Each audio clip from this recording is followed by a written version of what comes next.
clouds will wait through the hours of cold shelter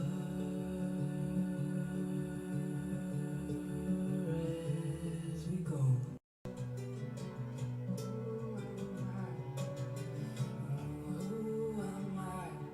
Hola, bienvenidos a Angelique Te Cuenta. En esta ocasión le vamos a dedicar al 1 y al 2 de noviembre, pero una ofrenda que ya se está perdiendo. Y yo te invito para que busques en las fuentes documentales, que vayas a revisar a Elsa Malvido, que era una de las especialistas, que también revises el laberinto de la soledad.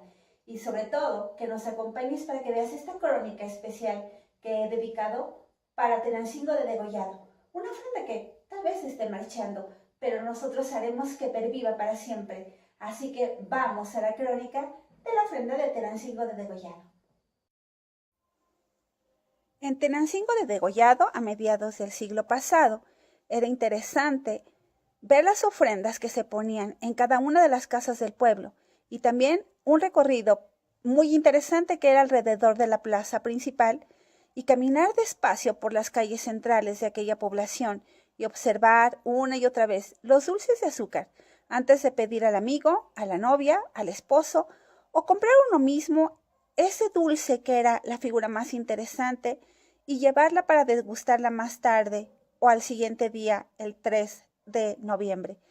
Con esmero minucioso, las abuelas colocaban sobre los manteles pulcros figuras muy frágiles, casi transparentes, de tonos muy livianos y luces doradas que se posesionaban en la imagen de ángeles, querubines, ángel de la guarda, Virgen María, ánimas, gallinas con huevos, gallinas solas, gallos, botas, borregos, gatos, tumbas, túmulos imperiales inclusive. Había cruces pequeñas y medianas, y también se vendía una cruz atrial maravillosa que recordaba a la propia del barrio de El Huerto, una planchita de dulce de a 50 centavos donde apenas despuntaba una bolita de azúcar como representación del muerto dispuesto en el petate. ¿Recuerdan? De ahí viene esa frase, te vas a petatear.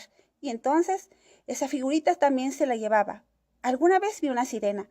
Quizá no era tanto ella, sino la tranchana que habitó antes en Lerma.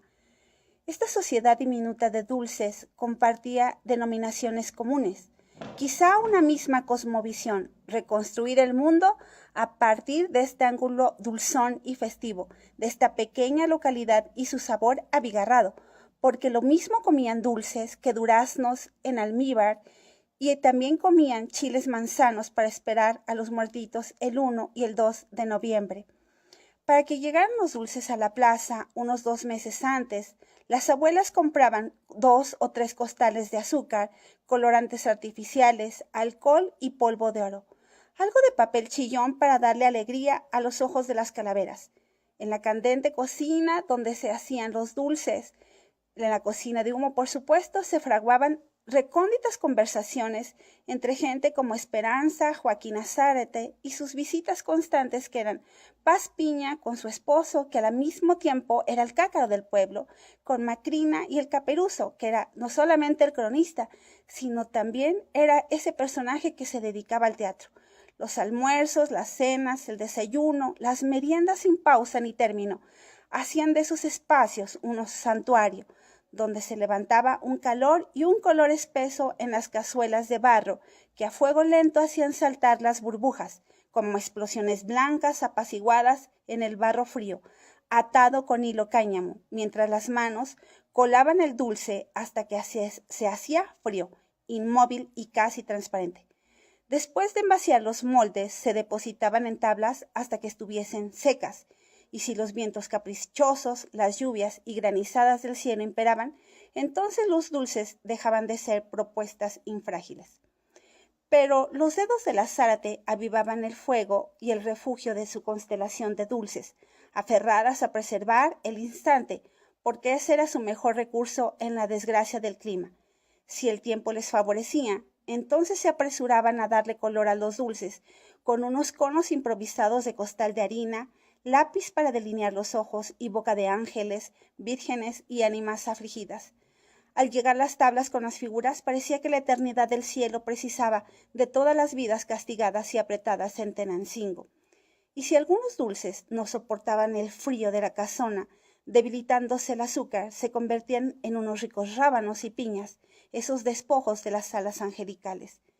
El primer y segundo día de noviembre, por la tarde-noche, olía a obispo, riquísimo, patitas en fiambre, que son los muertos, eso es lo que significa fiambre, la tinga, los violines, las muñecas, los doblados y las indias. Estos doblados se les llamaba así porque la gente cuando se muere se dobla. También de las panaderías del pueblo, de estas locales y de fuera llegaban los conejos y los huesos.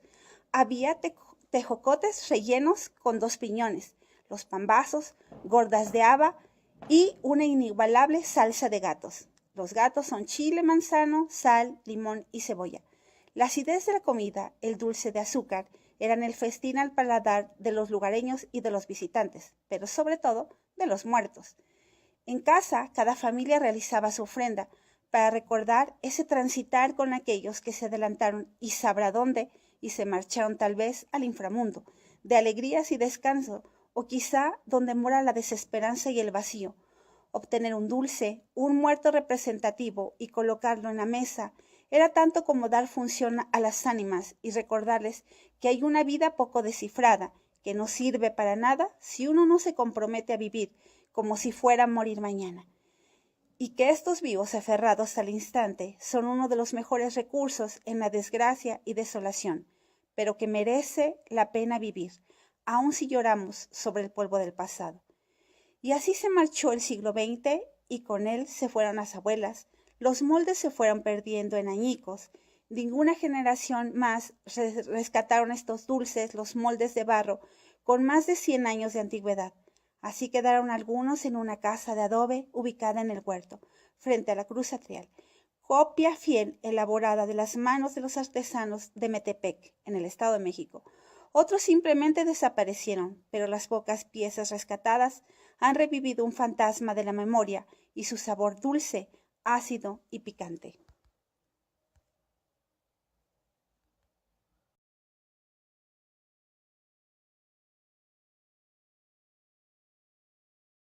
Si te gustó, dale like.